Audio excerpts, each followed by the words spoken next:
there's also this misconception from people that you are certain things. Meaning, some people have this misconception that I am what I possess. In other words, I am my possessions. And so they link their self-confidence to their possessions. And so they're constantly trying to acquire more and more possessions, thinking that's where they get their self-confidence from. That's how they're defined as a person. I am my possessions. Couldn't be further from the truth. It's a hollow way to try to gain self-confidence by possessing things. Nothing wrong with going for material possessions.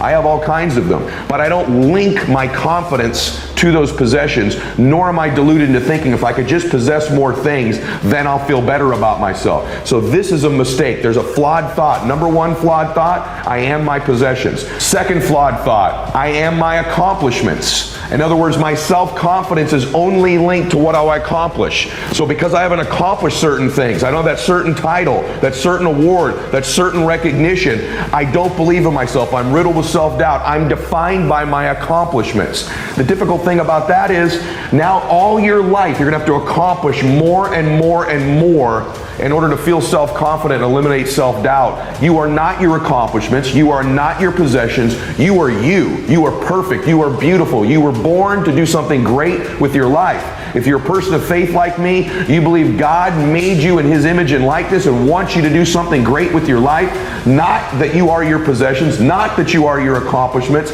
And this is the social media insidious influence it has in our lives. People think, I don't feel good about myself. I've got this self-doubt. The gateway to me feeling more self-confidence is if I could possess more things or if I could accomplish more things. Yes, having nice things will make you feel better about yourself. Yes, accomplishing things certainly is a reinforcement for self-confidence, but it's not the pathway to getting it. The pathway to getting it is doing something great with your life where you keep the promises you make to yourself and acknowledge this self-doubt, this self-thought, this negative talk isn't even mine. It was given to me when it was impossible for me to defend myself as a child, and maybe it even happened in adolescence, and probably some of those incidences have happened for you as an adult. And these ones as an adult are like that thing I said earlier. Oh, it's another time I reinforced the table. I'm not good enough. I'm not smart enough. I'm not prepared enough. I'm not the right race. I'm not the right gender. I don't come from the right kind of family. I don't have the right education. And we find these references as adults to reinforce these self-doubting beliefs we were given by somebody else as a child.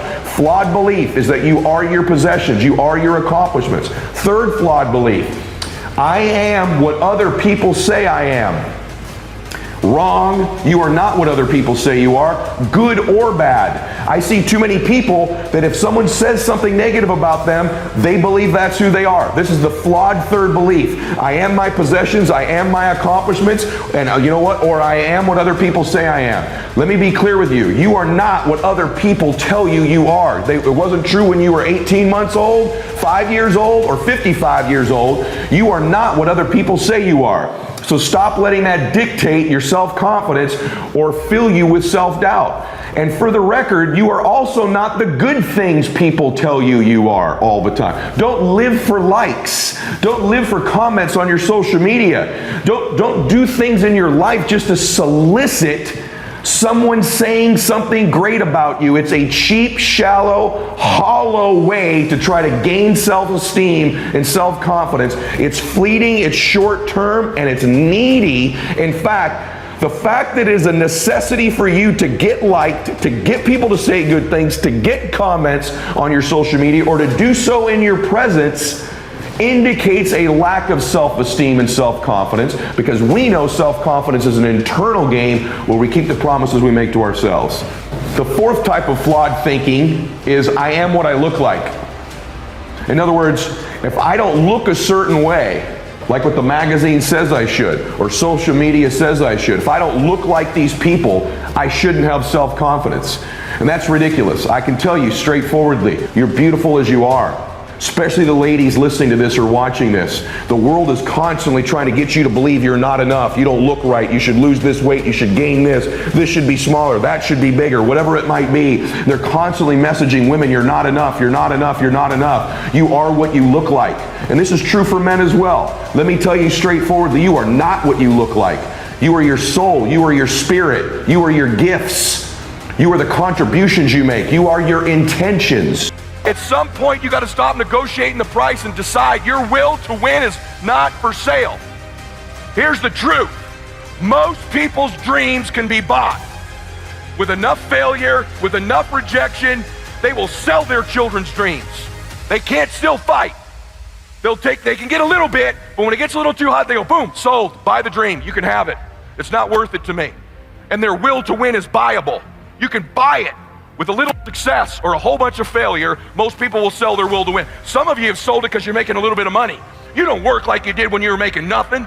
You're not after it like when you were broke. Now you got your 50, 100, 200, 300, 400 measly dollars a year, $1 million a year. Not to be rude, but that would not pay my jet fuel. And you think you're making a lot of money compared to what? But you sold your win for a little couple success. Some of you will sell your win for some failure. You're probably buyable. But if you decide at this meeting, my will cannot be bought. I don't care how long it takes, you can't buy this dude out. I'll keep fighting for my family. I'm the one. I'm gonna change my family tree forever. That's the decision. Decide now. You're gonna keep negotiating the price, or can you not be bought? I believe the greatest talent that you can draw a line through all the people who have won. Not all the people that win in business or life are unbelievable transfers of energy. Not all of them can close. Not all of them can persuade. Not all of them are great listeners. Not all of them even dealt well with adversity. They did that the majority of the time.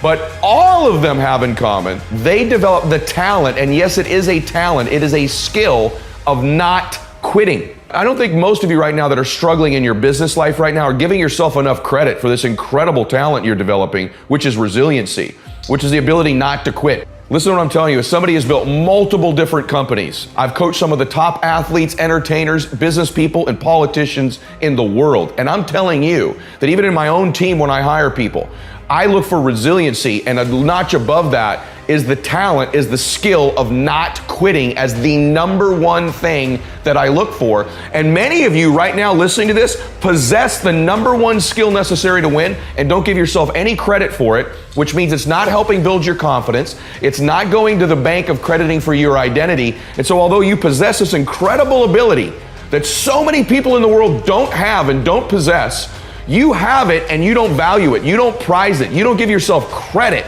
for having it. It ought to be where you draw the majority of your confidence from. The ability to say, I don't quit, I'm resilient. I own the number one skill, the number one talent required to eventually win. I already have. I can't quit. You'd have to kill me to get me out of chasing my dream. I'm going to tell you right now, either you're going to control your time or your time's going to control you. Either you are going to dictate the terms of your life or you're going to be somebody who reacts and responds throughout their life. This device right here can both speed up time in your life or it can slow it down. It's not always a speed tool. So one of the tips that I've covered before but not enough people implement that I promise you is a quality of max out performers that relates to their time is they control it. They do not react and respond. They dictate the terms of their life most of the time.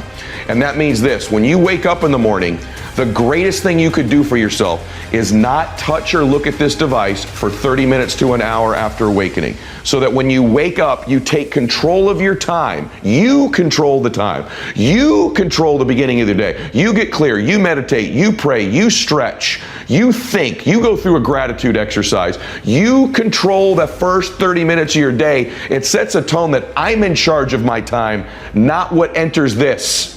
If the first thing you do is grab this now dictates the term of your day. This controls my day. What hits this, what email, what text, what call hits this, what Instagram post hit this controls me. It controls my time. But if you can stay away from it for the first 30 minutes to an hour, you send a message to your brain, to yourself, that you control time, that this day is on your terms. And again, you stack up a day, a week, a month, a year, 5 years of a lifetime of you controlling and dictating the terms of your life for just the first 30 minutes to an hour every day. It will revolutionize your life. You have an acceptance that problems and challenges are going to exist.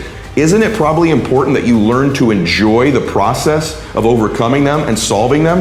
I think all the time, man, how can I enjoy this? I think, man, what are all the great things that are going to happen when this is solved? Whose lives are going to be better when this is solved? How much better is my body, my fitness, my faith, my family, my life, other people's lives when this problem is solved, depending on what the problem and challenge is. And that helps me enjoy the process. I also remind myself this problem is helping me grow. It's in existence because I'm making progress in my life. So all these things fit a meaning that help us make the best decisions possible.